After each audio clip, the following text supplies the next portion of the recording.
Welcome to the Purity for Life podcast, episode 139, the 2 most important questions to ask yourself on the journey for sexual integrity. For more information on this podcast and other great content, visit purityforlife.me. So this week, I want to talk about 2 questions, probably the 2 most important questions that you can ask yourself on your road to recovery, on your journey of recovery. I think if you don't ask yourself these questions, I think you're really missing a lot of what recovery is all about. I might even go so far as to say that these are 2 really foundational questions to ask yourself as you walk in healing and like I said, in recovery.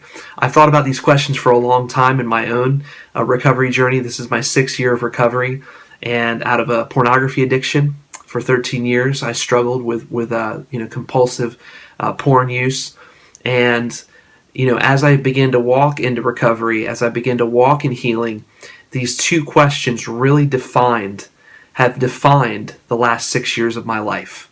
I mean, incredibly defined the last. If I wasn't able to provide an answer to these 2 questions, my recovery journey would just be about works, and it would just be about going through the motions, and there really would be no substance to it. There would be no meaning to it, and I think really ultimately there'd be no long-lasting change and transformation in my life because I would just be working and doing the steps and putting in systems in place, but really there's not a whole lot of heart change that takes place if I can't answer these 2 questions. So what are they? Well, I think the first one is maybe one that you've heard before, but it's definitely one that you've got to be able to answer. And it's this: am I willing to do whatever it takes to build sexual integrity? Am I willing to do whatever it takes to build sexual integrity? I've met a lot of people that they can answer yes to that question, and they mean it. But I also have met a lot of people that have answered yes to that question, and really underlying, they're not really willing to do whatever it takes. They're not willing to get rid of their computer. They're not willing to get rid of their TV. They're not willing to, they're not willing to get rid of their smartphone or their tablet. They're not willing to give up possessions, things that are gateways to temptations, to triggers, to material that can really be damaging to their recovery. Or maybe they're not willing to give up a relationship to the opposite sex, to someone that's unhealthy for their lives. They're unwilling to take another route to work because it always goes by that that adult bookstore or whatever it might be, where they can get their porn.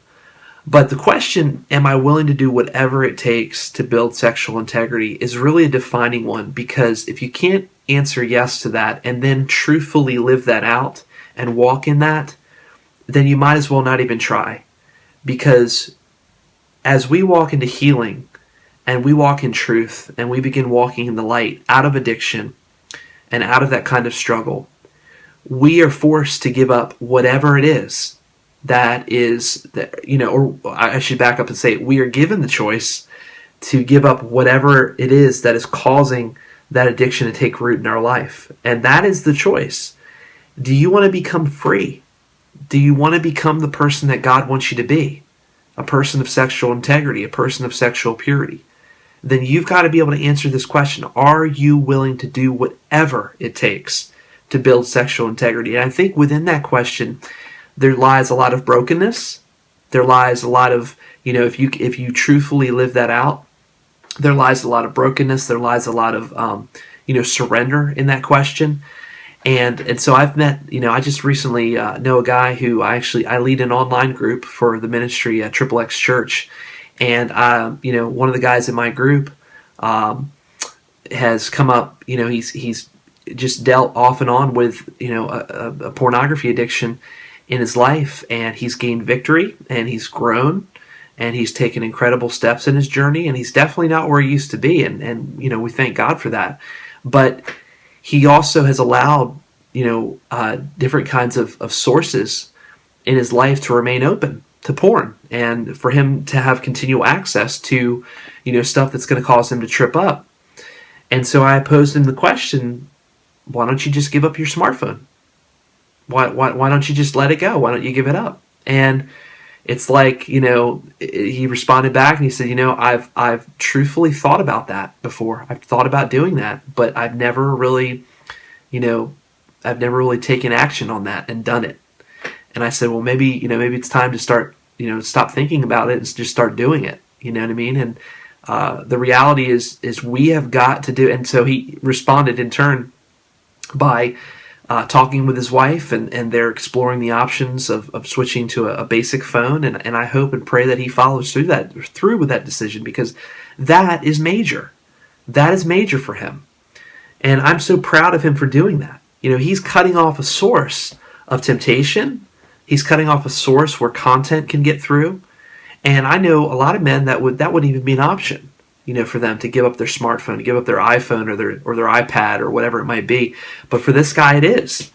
And again, I'm just so incredibly proud of him. So, you've got to be able to answer that question. We both, all of us do. Am I willing to do whatever it takes to build sexual integrity? That was one of the questions I had to ask myself early on in this journey. And I can confidently say that I was willing to do whatever it took, because I didn't want to lose my marriage. I didn't want to lose my relationship with Christ, the intimacy that comes from, truthfully walking with Christ in the light and not in the darkness. But I didn't want to lose all the things and the people that he had given me, including my wife Tracy. And so I was willing to do whatever it took. If she'd asked me to give up the phone, I would have given up the phone.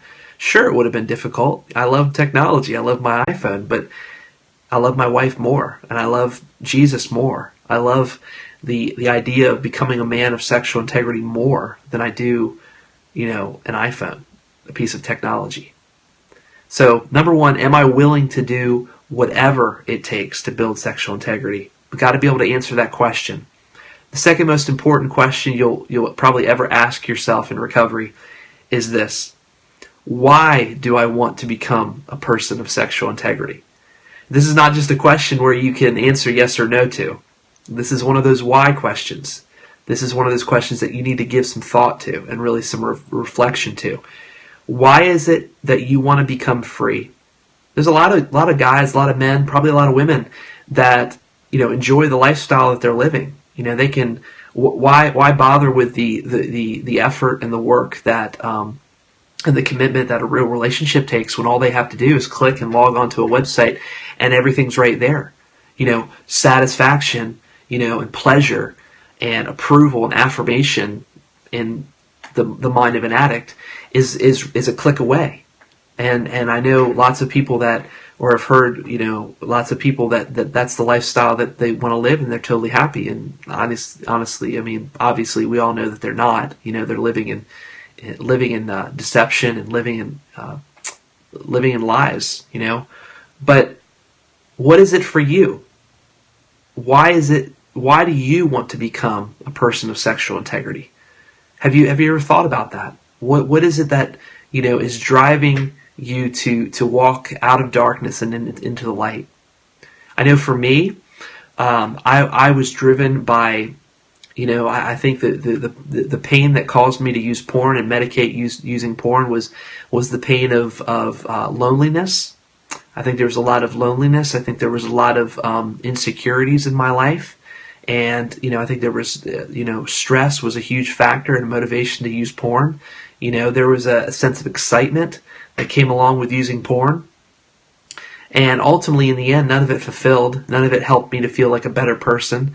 I just felt guilt and shame, and I just felt like I was hiding. I knew what I was doing was wrong, but it felt good, at least for 5 seconds. But then I would be caught in that cycle of shame and guilt, and I knew something was wrong with my life, and I knew that what I was doing was not healthy. It was not helping me to become a better man. It was helping me to become a man who was objective, who objectified women, who treated women like objects, who was not capable of having real relationships with people, who was not able, to view the opposite sex in a respectful way. Just reason upon reason upon reason why this was a huge struggle for me.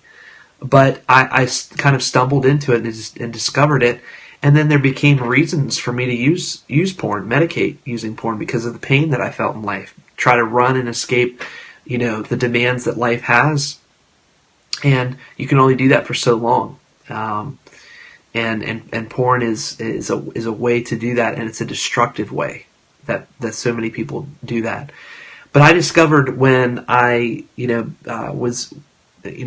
I got to know my wife Tracy. This is 13 years later when I met Tracy, and we were engaged, and we had dated, we were engaged. I wanted to be an authentic man. I wanted to be a man who loved his wife. I wanted to be a man who really loved Jesus. And I knew that I couldn't do that with this sitting on my shoulder and this being a part of my life. It was a lie that I was carrying. I carried for too long. And I wanted to become free, but I just didn't know how. And so in the midst of trying to learn how, I struggled through that time, and there would be lots of times of slips and relapses.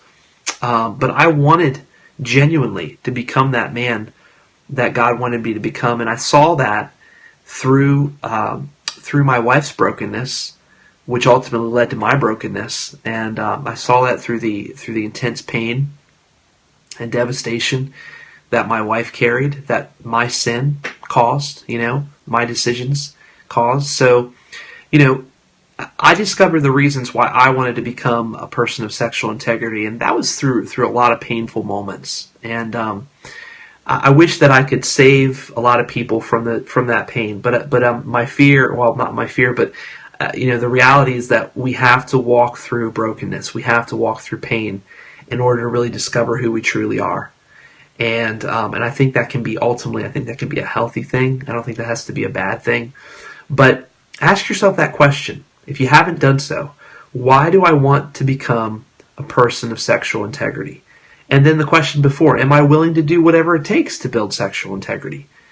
These, I believe, are the two most important questions you will ever ask yourself in order to truly become the person that you want to become.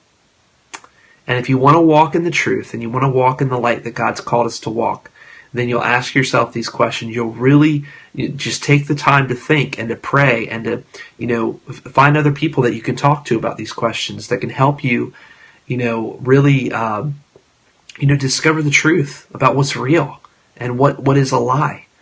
God wants you to be a person of authenticity. He wants you to walk in truth. He wants you to be a person of wholeness, of sexual wholeness and sexual integrity, sexual purity for your life. He wants you to find the one that He's called you to marry and join your life with for the rest of your life. Not, digital images of a person, performing, grotesque sexual acts that, are just, really, it's just an abuse is what it is. So I was caught in that for the longest time. And I know that so many people are, men, women, teenagers, young adults. There's so many people that are stuck in this pattern, and it's my prayer that they come out of this. I run a website called purityforlife.me, purityforlife.me, with lots of content, lots of podcasts, video content, audio, lots of articles and links and resources, and just things to help you in your journey. And so I pray that you go over to that website, purityforlife.me, and check that out. I hope that's a blessing for you. But please, if you need some extra help or advice, coaching, kind of encouragement, please contact me. I would love to talk with you. I communicate with guys only. So if you are a female and you watch this, I do kind of pass on your email and your questions to my wife, who it loves to kind of help and encourage and mentor women. So men, feel free to contact me. Women, you can send me an email, but I'll forward it right on to my wife so that she can respond to your message. Kind of keep things above board and just accountable that way, and that's the healthiest setup for me. So check that out. purityforlife.me is the website. You can head over there for all kinds of new content. But I hope you guys are having a great weekend, and I hope you have a great week coming up. Thanks so much for watching this podcast. Thanks so much for watching this Periscope as I kind of broadcast live here, live stream. And have a great week. We'll talk to you soon. God bless.